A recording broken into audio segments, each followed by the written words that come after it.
You ever start reading something and it kind of hits you like, whoa, got to rethink everything I thought I knew. Oh, absolutely, especially when it comes to military strategy. Right. It's amazing how those classic texts, they still have so much to say even centuries later. Totally. And that's exactly what we're diving into today. Carl von Clausewitz On War. A classic. We've got excerpts from Book 4, chapters 1 through 4. And let me tell you, Clausewitz really digs deep into the nature of battles. Like, what does it really mean to win, you know? Yeah, and it's not just about who won the battle, right? Exactly. Not just about who conquered what territory. Clausewitz, he goes way beyond just counting casualties. He's trying to get us to grasp, like, the real mechanics of victory. How does physical force connect with morale, with the will to fight? It's fascinating. Which has to be crucial for anyone making decisions on the battlefield, right? Absolutely.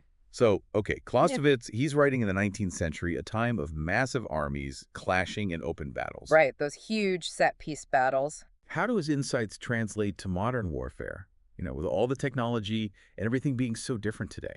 That's where his focus on, like, the underlying why behind those 19th century battles is so important. Okay, I see that. He uses this image. He talks about battles burning slowly away like wet powder Wow, that's... because both sides, they were pretty much equal, in terms of what they knew, how they were organized. It was this grinding war of attrition, a real test of endurance. But that makes you think, what happens when one side does have a big advantage? Right, like we see today. Exactly. Yeah. Technology, for example, completely changes the game. The pace, the whole nature of how battles are fought. Right, we're not talking about hand-to-hand combat anymore. It's drone strikes. And... Exactly. And Clausewitz, he kind of hints at this in chapter 1, where he sets the stage for understanding modern battles. He calls it the foundation for really grasping strategy. He even mentions, that we're going to be looking at the big picture, the overarching concepts, not getting bogged down in what he calls tactical peculiarities. Makes sense. He's trying to get to those core principles that apply regardless of the time period or specific weapons involved. Exactly. So how does Clausewitz want us to view victory, especially given those massive 19th century battles he was writing about? Well, he makes this argument simply pushing the enemy off the battlefield, it's not enough. Really? In chapter 3, he says, and this is a quote, "The destruction of the enemy's force is everywhere predominating." He's saying victory depends on breaking their ability and, more importantly, their will to fight. So it's not just about winning territory. You have to crush their spirit. Exactly. It's about dismantling their capacity to make war, physically and mentally. And that's where morale comes in. Clausewitz keeps coming back to this idea of morale. Oh, interesting. He argues that it's this intangible force, this morale, that can make or break an army, regardless of their size or even their equipment. And he even dedicates a whole chapter to this, right? Chapter 4, where he lays out the 3 elements of victory. Exactly. This is where things get really interesting, I bet. This is where Clausewitz gets tactical. He wants to show how a commander can actually achieve that total victory he's talking about. I see. So you ready to dive into those 3 elements? So the first element, he talks about inflicting heavier physical losses on the enemy. Okay, that one seems pretty straightforward. Right. But then he adds the second element, inflicting greater moral losses. Okay, so this is where breaking the enemy's spirit comes in. Precisely. And then the third element, it's about the enemy openly acknowledging those losses, like really surrendering to the reality of their defeat. So it's not just weakening them. You have to make them admit defeat. Yeah. Like both internally and publicly. Exactly. It's about crushing their will to fight, not just their ability. And Clausewitz, he gives this fascinating example, the Battle of Soor. Oh, yeah. Tell me about that. So Frederick the Great, right. He actually had to retreat during the battle. He retreated. Yeah, but he held the field long enough that it was considered what Clausewitz calls a moral victory. Wow. It shows you how, even when you face setbacks tactically, you can still achieve a win strategically if you understand how important perception is. So even in retreat, there's an opportunity to kind of control the narrative. Yeah. Make the enemy question if they really won. That's pretty insightful. Right. But how do you actually measure that moral force? It's not like you can count it on a battlefield. No, you're right. It's not as simple as counting casualties. Yeah. But Clausewitz does give us some clues. Okay. He connects tangible battlefield outcomes to their effect on morale. And he points to 2 key indicators. Right, I'm listening. What are they? So first, loss of ground. Okay, that makes sense. Lose ground, lose morale. Right. And then the second indicator is the state of your reserves. Reserves. Okay, explain that one. Well, think about it. The more reserves you have to throw into a fight, what does that tell you? It means you're trying to compensate for your front line because they're not as effective anymore. Right, they're getting pushed back, maybe taking heavy losses. Exactly. And each wave of new reinforcements, I mean, they're essential tactically, of course. Yeah, you need those reinforcements. Right, but they also signal to the enemy that you're getting weaker. Clausewitz argues that this reliance on reserves shows your troops are getting worn down physically and mentally. And that, obviously, impacts their morale. Exactly. So even if you haven't technically lost the battle, just the act of pouring in those reserves, the enemy sees that. They see it, and it can be interpreted as a sign of weakness, even by your own troops. Wow. It's like a self-fulfilling prophecy. The enemy, they see you sending in those reinforcements, they sense desperation, and that emboldens them. Makes sense. And on your side, your own troops, they might start to question how strong their position really is, and that just erodes their morale even further. It becomes this vicious cycle. Exactly. And it all goes back to the need to stay on top of things, both physically but also mentally, keeping up that morale. Which is why Clausewitz, he argues that the real turning point, the moment when victory becomes clear, it often happens after that initial clash. It's about capitalizing on that shift in morale we were just talking about. So you're talking about taking prisoners, capturing equipment, those more concrete signs of victory. Precisely. He says those trophies, that's what he calls them, they're more than just spoils of war. I like that, trophies. They're a real tangible sign of the enemy's spirit breaking, their willingness to give up the fight. And not only that, but now you can use those captured weapons, those resources, to help your own troops, right? Exactly. It's a strategic win and a morale boost. That's a double whammy. Exactly. And those victories, those tangible signs of enemy weakness, they don't just stay on the battlefield, do they? I mean, that influences how the public sees things, how other nations who are watching the conflict are interpreting what's going on. It even influences how history will judge what happened. You're absolutely right. A decisive victory, one where you've got piles of captured weapons and prisoners of war, that sends a really powerful message. It makes the enemy look weak, like they can't keep fighting, and it might even discourage other potential adversaries from joining the fight against you. Powerful. Yeah, and Clausewitz makes this point, this impact on perception. It can be even stronger than just the number of casualties you inflict. Okay, so you're saying that trying to get those trophies, those very visible signs of victory, should be just as important as your strategic goals on the battlefield. Absolutely. Clausewitz says commanders, they need to be thinking about those trophies, the potential to capture them right from the start when they're planning and executing any engagement. It's not just about winning this one battle in front of you, it's about shaping the story for the enemy, but also for the whole world that's watching. That is a much more nuanced view of warfare than I think most people have. It's not just about casualties and territory. Right. And it seems like it would be even more important in situations where it's hard to get a decisive win, like those wars of attrition we were talking about earlier, like those 19th century battles Clausewitz witnessed. Absolutely. And speaking of decisive victories, well, sometimes you don't get them. But Clausewitz highlights this concept he calls a rout. A rout? It's those battles where the enemy is so completely morally defeated, they basically fall apart, like they just disintegrate. Wow. He talks about battles like Jena and Belle Alliance to show what he means. Those were both Napoleonic victories, right?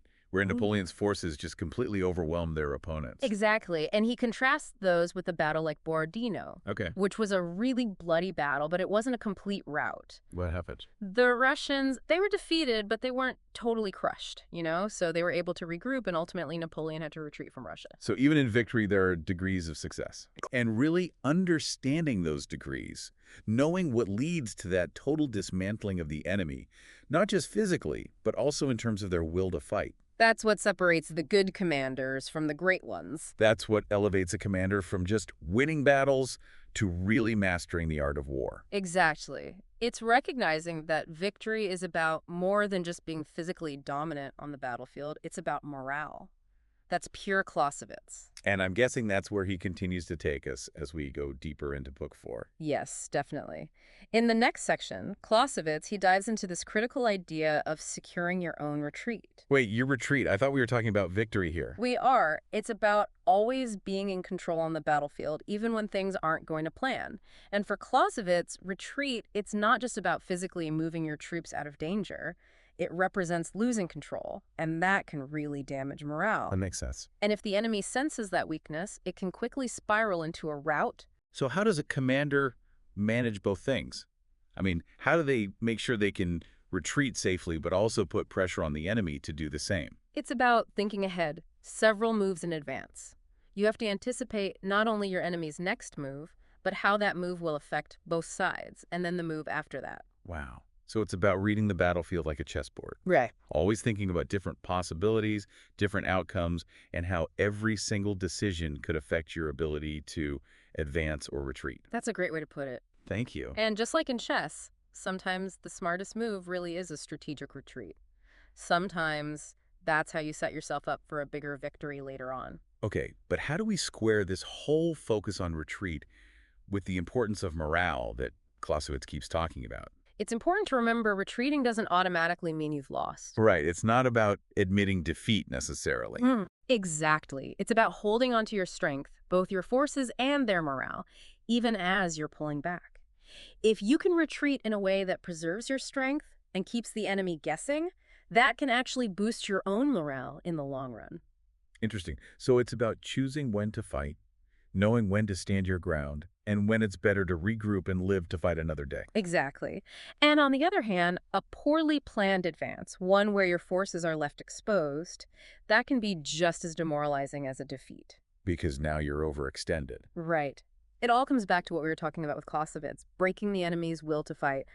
Sometimes, honestly, a well-planned retreat can do more damage to the enemy than a head-on attack. Wow. So much to think about here. Right. Clausewitz really makes you think. He challenges us to look beyond the obvious in warfare, to see that strategic chess game playing out. And morale, that's one of the most important pieces on the board. Definitely. It's amazing how much insight he packed into just these 4 chapters, and we're not even done yet. And we've only just scratched the surface. Clausewitz has so much more to say about victory, especially when it comes to strategy and how to approach a long-lasting conflict. Well, listeners, I think that means we need to take a quick pause here to process all of this. And when we come back, we'll continue our deep dive into Clausewitz on War. Okay, so we're back, and I gotta say, this whole idea of retreat being a strategic tool, it's kind of blowing my mind a little. Yeah, it's definitely one of those things that seems counterintuitive, right? Like, why would you ever plan to retreat? But when you really break it down, when you see how Clausewitz explains it, it really starts to make sense. He even says, and this is a direct quote, that this instinct for making sure you can retreat safely and then recognizing when the enemy can't, he calls that instinct the pivot on which almost all tactical and strategic movers turn. Whoa. So it's bigger than just, like, having an escape route. Yeah. It's about always being aware of where you are on the battlefield, knowing if you can advance or retreat, and how that impacts the enemy, their morale, even their ability to keep fighting. Exactly. It becomes almost instinctive for a really skilled commander, he says. They're not just looking at their own lines of retreat, they're also trying to figure out where the enemy is vulnerable, where they might be trapped. Like they're playing chess, thinking several moves ahead, always thinking about how each move will give them an advantage, even if it means taking a step back for a little bit. That's a great analogy. And for Clausewitz, this constant back and forth, this constant analysis of your position versus theirs, that's all part of achieving a true victory. It's bigger than just holding a certain piece of land. And I'm sensing a theme here. It all comes back to morale, doesn't it?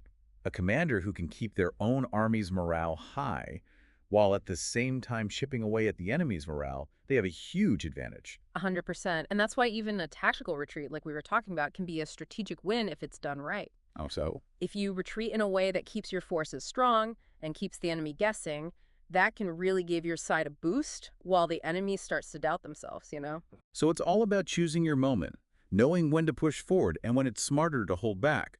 Save your strength for the next battle. Playing the long game, exactly. And sometimes, honestly, that strategic retreat is the first step toward a much bigger victory down the road. And on the flip side, I guess, if you're too eager to attack, if you advance without thinking it through and your forces are left exposed, that can be just as bad as a loss, morale-wise. Because now you're in a vulnerable position, you're overextended. Exactly. It all goes back to what Clausewitz was saying about breaking the enemy's will to fight. Sometimes a strategic retreat is actually more damaging to the enemy than a full-on attack would be. That's pretty profound when you think about it. It really makes you question those traditional ideas of winning and losing. That's what's so great about Clausewitz. He makes you think differently. He wants us to see the battlefield as this dynamic, ever-changing environment where even a retreat can be a powerful tool. It's about recognizing that true victory, the kind that truly breaks the enemy, it takes more than just brute strength. It's about strategy, yeah, but also psychology, understanding the human element. Exactly, and that's what keeps his work relevant, even centuries later. Clausewitz gives us this framework for understanding conflict, not just on a literal battlefield, but anywhere where there are forces battling for control. We've covered so much ground today, and it's amazing to me how much insight he was able to pack into just these 4 chapters. I feel like we could spend hours just unpacking every detail. It's true, there's so much more we could discuss, but what we've talked about today, these 4 chapters, they lay a strong foundation. They help us grasp Clausewitz's bigger arguments and really appreciate how complex victory really is. Absolutely. It's not just about who has the most troops or the best weapons. It's about strategy, morale, perception. Everything's connected. It really is. And on that note, we've reached the end of our deep dive for today. But remember, listeners, the best way to really absorb this knowledge, to make it your own, is to keep revisiting it, keep those critical thinking skills sharp, and see if you can apply these ideas to new situations. It's like they say, knowledge is power, but only if you know how to use it. And on that note, thanks for joining us for another deep dive. We'll see you next time.